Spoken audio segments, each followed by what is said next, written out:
Hello guys, welcome back to my YouTube channel. Today our topic is Human Endocrine System. Human Endocrine System में आज हम पढ़ेंगे first हमारा जो gland है थायराइड ग्लैंड, उसको डिस्कस करेंगे कि थायराइड ग्लैंड क्या होता है और कहाँ पे प्रेजेंट होता है और इसके मेन फंक्शन मीन्स कौन से हार्मोन ये सिक्रीट करता है। फर्स्टली हम इस फिगर में देखेंगे कि जो थायराइड ग्लैंड है वो कहाँ पे प्रेजेंट होता है। तो जो थायराइड ग्लैंड है वो प्रेजेंट होता है नेक में जहाँ पे हमारा लेरिंग्स होता है उसके पास थायराइड ग्लैंड प्रेजेंट होता है। तो ये आपने मेन यही याद रखना है कि नेक में लेरिंग्स के पास थायराइड ग्लैंड प्रेजेंट होता है। अब हम पढ़ेंगे फर्स्टली जो इसका ओरिजिन कहाँ से होता है। इसका ओरिजिन एंडोडर्म जर्म लेयर से होता है। ये एंडोडर्म से बनती है। लोकेशन मैंने आपको बता दिया। इसकी जो मेन लोकेशन है वो है नियर दी लेरिंग्स इन दी नेक। और ये सबसे लार्जेस्ट एंडोक्राइन ग्लैंड है। जितने भी हम आगे पढ़ेंगे डिफरेंट टाइप ऑफ ग्लैंड्स, तो उसमें ये सबसे लार्जेस्ट एंडोक्राइन ग्लैंड है। और इसके पास जो इसका स्ट्रक्चर, हम इसका टीएस काटते हैं तो जो थायराइड ग्लैंड है वो आगे थायराइड फॉलिकल से बना होता है। थायराइड फॉलिकल्स मीन्स थायराइड के सेल से ही बना होगा। थायराइड फॉलिकल्स कहते हैं जिसे हम।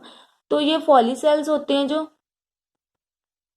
वो लाइंड होते हैं क्यूबिकल एपिथीलियम मीन्स उसको लाइंड, उसको कवर करने वाली कौन सी एपिथीलियम है, क्यूबिकल एपिथीलियम। तो हमने जब ये डिफरेंट टाइप ऑफ टिश्यू पढ़े थे तो उसमें हमने पढ़ा था क्यूबिकल एपिथीलियम, जिसकी शेप क्या होती है, क्यूबॉइड लाइक स्ट्रक्चर होती है। तो जो थायराइड ग्लैंड है उसके पास क्यूबिकल एपिथेलियम होती है। एंड जो थायराइड ग्लैंड है उसके पास स्पेशलाइज पैराफॉलिकुलर सेल्स होते हैं मीन जिन्हें हम कहते हैं सी सेल। तो आपने मेन यही याद रखना है कि जो थायराइड है वो एंडोक्राइन ग्लैंड है, ये एंडोडर्मिस से बनता है और लार्जेस्ट एंडोक्राइन ग्लैंड है। और इसकी जो लाइनिंग है किससे लाइंड हुआ होता है, क्यूबिकल एपिथेलियम से। एंड इसके पास स्पेशल टाइप ऑफ सेल्स होते हैं जिसे हम कहते हैं सी सेल्स।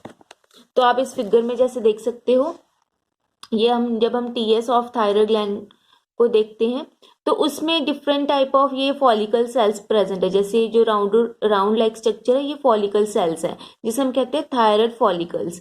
अब इसके पास डिफरेंट टाइप के फॉलिकल सेल्स के अलावा एक स्पेशलाइज सेल्स होते हैं। जैसे बीच में ये राउंडेड लाइक स्ट्रक्चर दिखाया गया है जिसे हम कहते हैं सी सेल्स, पैराफॉलिकुलर सेल्स और सी सेल्स। अब हम करेंगे different type of hormone that are secreted by the thyroid gland.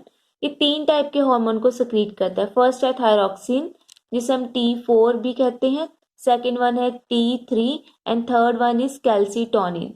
जो थायरॉक्सिन होता है, जो T4 हार्मोन है उसे हम कहते हैं, उसका अनदर नेम क्या है, टाइट्रा आइडोथायरॉक्सिनिन।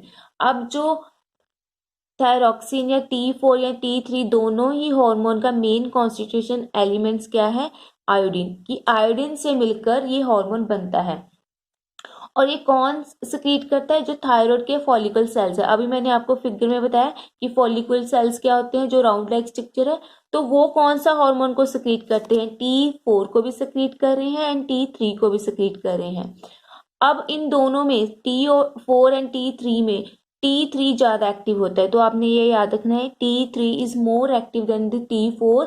और T3 में और T4 में मेन डिफरेंस क्या है कि T4 में 4 आयोडीन प्रेजेंट होते हैं और जो T3 है उसमें एक हम रिमूव कर देते हैं आयोडीन को। तो वो कौन सा स्ट्रक्चर या कौन सा हार्मोन बन जाता है, ट्राई आइडोथायरोनिन। तो ये आपने मेन याद रखना है। इसके अलावा जो थर्ड हार्मोन है वो है कैल्सीटोनिन। कैल्सीटोनिन को कौन सिक्रीट करता है, जो सी सेल्स हैं।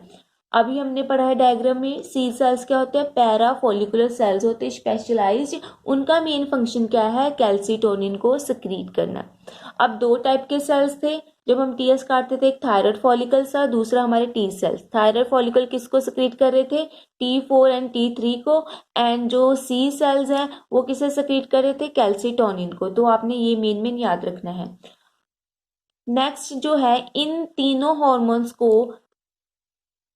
कौन स्टिमुलेट करता है कि ये रिलीज हो जाए, तो इनको स्टिमुलेट करता है, उसे हम कहते हैं थायराइड स्टिमुलेटिंग हार्मोन।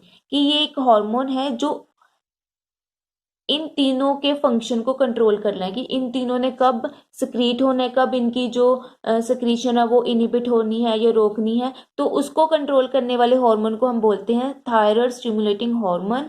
और जो थायराइड स्टिमुलेटिंग हार्मोन है उसको फर्दर कौन कंट्रोल कर रहा है, पिट्यूटरी ग्लैंड। तो हम नेक्स्ट पढ़ेंगे नेक्स्ट वीडियोस में कि पिट्यूटरी ग्लैंड क्या होते हैं या उनका मेन फंक्शन क्या है। मेन तो आपने यही याद रखना है कि जो थायराइड स्टिमुलेटिंग हार्मोन है वो तीनों के फंक्शन को कंट्रोल कर रहा है। और जो थायराइड स्टिमुलेटिंग के फंक्शन को कौन कंट्रोल कर रहा है further, anterior lobe of pituitary gland. तो नेक्स्ट मेन पॉइंट है, जो थायराइड ग्लैंड है हमारी बॉडी में वही एक ऐसा ग्लैंड है जो अपने हॉर्मोन्स को स्टोर करके रखता है in large quantity. Next point है function of T4 and T3। जो हमने अभी हार्मोन पढ़े हैं उनके मेन फंक्शन क्या है।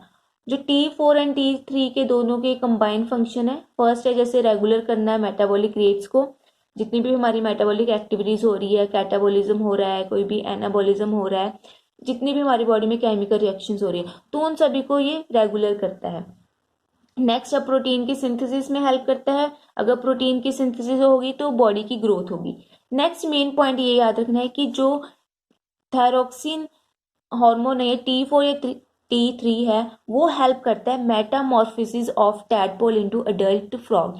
मींस जो टैडपोल होता है फ्रॉग का, मींस जो छोटा उसका जो लार्वा होता है जिसे हम टैडपोल कहते हैं, तो टैडपोल को फ्रॉग में कन्वर्ट करने में कौन सा हार्मोन हेल्प करता है, थायरोक्सिन। अगर टैडपोल में आयोडीन की कमी हो जाए या फिर थायरोक्सिन की कमी हो जाए तो वो टैडपोल कभी भी अडल्ट फ्रॉग में चेंज नहीं हो सकता। तो ये आपका मेन पॉइंट हुआ।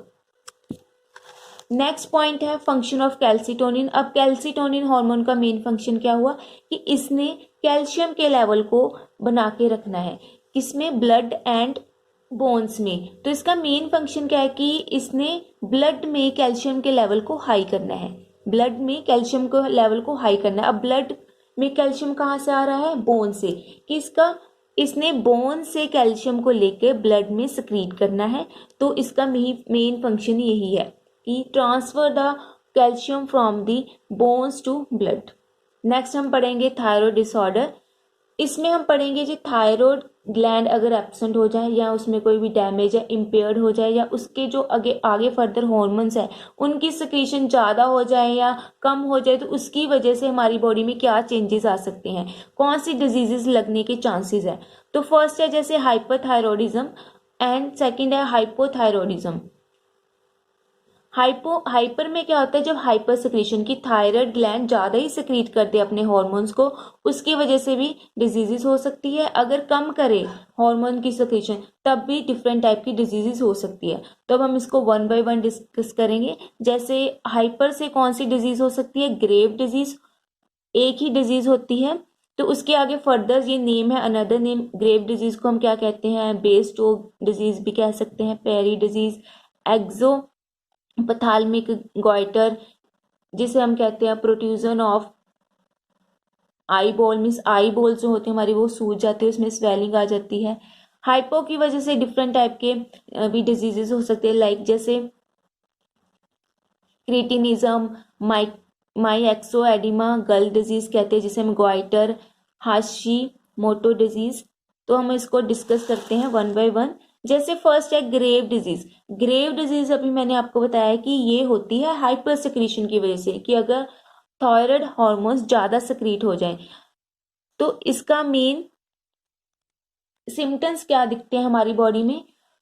अगर हमारी बॉडी में जो थायराइड हार्मोन है वो ज्यादा सिक्रीट हो जाए तो सबसे पहले सिम्टम आता है एक्सोपथालमिया। एक्सोपथालमिया क्या था, प्रोट्रूजन ऑफ आई बॉल, की जो आई बॉल्स है हमारी वो सूज जाती हैं, बड़ी हो जाती है, क्योंकि उसमें फ्लूइड क्या हो जाता है, स्टोर हो जाता है। और इसका मेन सिम्टम क्या है कि अगर ज़्यादा सिक्रीट होगा थायराइड हार्मोन तो हायर मेटाबॉलिज्म रेट होगा, क्योंकि ये मेटाबॉलिक एक्टिविटीज़ को कंट्रोल करता था, अभी हमने फंक्शन में पढ़ा।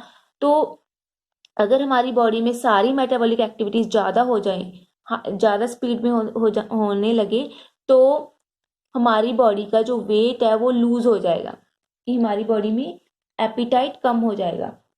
जैसे इस फिगर में दिखाया गया है, this one is grave disease जिसमें ये सिम्टम दिखाए गए कि जैसे प्रोट्रूजन ऑफ आई बॉल, इसकी बड़ी बड़ी आईज दिखाई गई, यहाँ पे स्वेलिंग है जिसकी वजह से इसमें फ्लूइड क्या हो जाता है, स्टोर हो जाता है।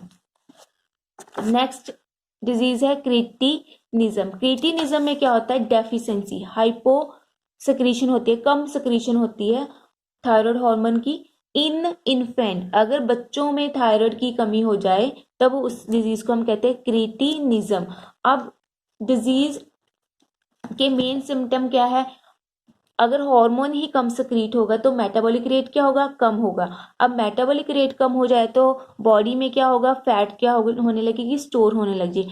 अगर फैट स्टोर होने लगेगी तो हमारी बॉडी का वेट क्या हो जाएगा, गेन हो जाएगा। हाइपर में लूज होता है, हाइपो में क्या होता है, गेन होता है। तो इसके मेन सिम्टम यही है कि बच्चे की ग्रोथ स्टंट हो जाएगी, छोटा रह जाएगा, कम होगी, वो मोटापा आ जाएगा उसमें। तो ये क्रिटिनिज्म के मेन सिम्टम है। नेक्स्ट डिसऑर्डर है माईएक्सोएडिमा। माईएक्सोएडिमा में क्या होता है, deficiency of thyroid hormone in adult. अगर बच्चों में हो तो उसे हम कहते हैं क्रिटिनिज्म, अगर अडल्ट में, बड़ों में हो जाए तो उसे हम कहते हैं माईएक्सोएडिमा। तो इसके भी सेम ही सिम्टम है जैसे ऊपर पढ़े हमने, बच्चों में होते हैं जो कि गेन इन वेट हो जाएगा, फ्लफी अपीयरेंस होने लगेगी फेस की या पूरे बॉडी स्ट्रक्चर की, मोटा मोटा लगने लगेगा, फ्लफी अपीयरेंस हो जाएगी जिसकी वजह से हमारी बॉडी में स्वेलिंग आ जाएगी।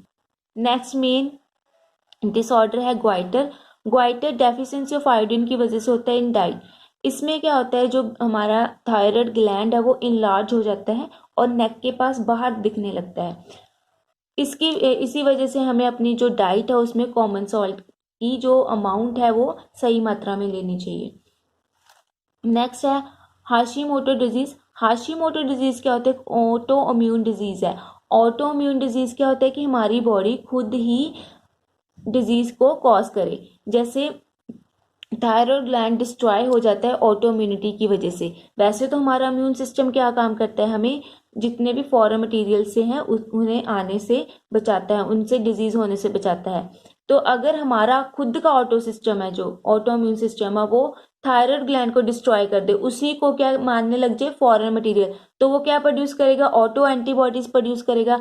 अगर ऑटो एंटीबॉडीज प्रोड्यूस हैं तो हमारा खुद का थायराइड ग्लैंड ही वो क्या हो जाएगा, डिस्ट्रॉय हो जाएगा। तो आपने मेन ये याद रखना है, जो हाशीमोटो डिजीज है वो ऑटो इम्यून डिजीज है।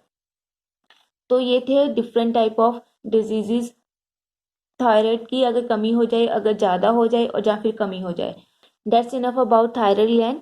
नेक्स्ट वीडियो में हम करेंगे पैरा थायराइड ग्लैंड। अगर आपको मेरी वीडियो पसंद आए तो लाइक शेयर कमेंट करके ज़रूर बताना। Thank you so much.